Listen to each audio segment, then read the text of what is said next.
Personal Story segment tonight. For more than 20 years, Cheryl Attkisson reported the news for CBS.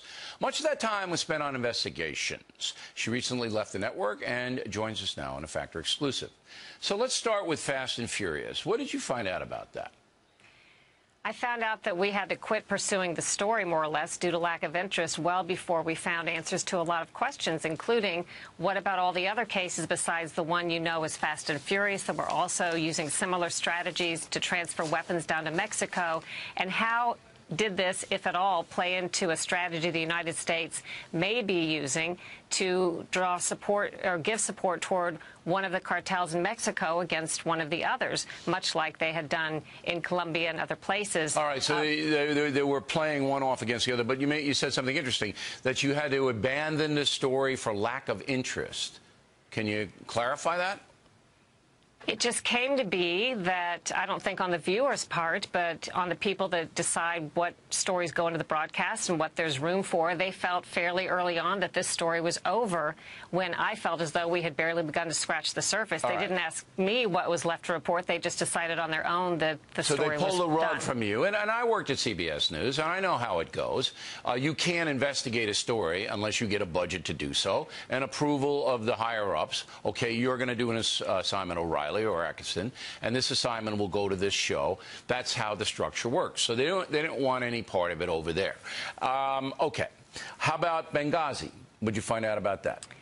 Benghazi, I was assigned to look into about 3 weeks after the attacks happened by management, and pursued that aggressively. And as I felt we were beginning to scratch beneath the surface on that scandal as well, which I think had many legitimate questions yet to be asked and answered, interest was largely lost in that story as well on the part of the people that are responsible for deciding what goes on the news. So did they tell you, look, we don't want you to spend any more time on this? Was it that direct?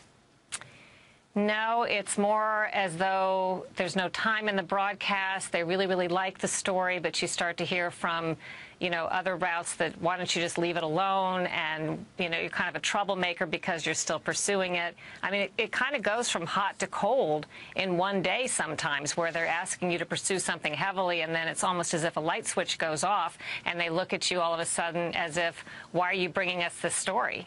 Is it possible, because CBS News is third in the ratings, that they are just doing stories that they think are going to get them audience? Is that possible? I suppose there could be differences of opinion as to what the audience wants to see, but I think there are larger things at play in the industry broadly. There are overarching concerns about, I would say, just fear over original investigative reporting. There is unprecedented, I believe, influence on the media, not just the news, but the images you see everywhere, by well-orchestrated and well-financed campaigns of special interests, political interests, and corporations, and I think all of that comes into play. Okay. So on Fast and Furious in Benghazi, you started and then you were forced to stop. Obamacare, you looked into that as well. I was asked by CBS to look into Obamacare, and it had a similar trajectory whereby we broke some interesting stories that I felt like we were uncovering some good information and making headway. But we, and I feel like a lot of the media, after several weeks of this, kind of fell off the radar on the story to a large degree, on the critical looks that we were taking at security issues, the lack of transparency, the lack of providing of figures and information that I think belong in the public domain, belong to us, that were being withheld, while being provided in some cases to corporate partners of the government, being withheld from us, though. When you say security, you mean people's health records and things like that, and that they're not secure? Right. I mean, just before Christmas came word that the top security official, the computer security person, who still works there at HHS, had refused to sign off and recommended, in fact, that this website not go live because of all the security issues. That was not considered a big enough story, I suppose, is the way to put it, by those who decide what goes on the air. But I thought it was hugely important, because this is an insider, someone who works in the Obama administration, who'd made this assessment. And if you look at having had something like that occur with a private corporation that proceeded to go online with all of these alleged security risks, I think the government would be very upset by that if the tables were turned. But here it was the United States government doing it.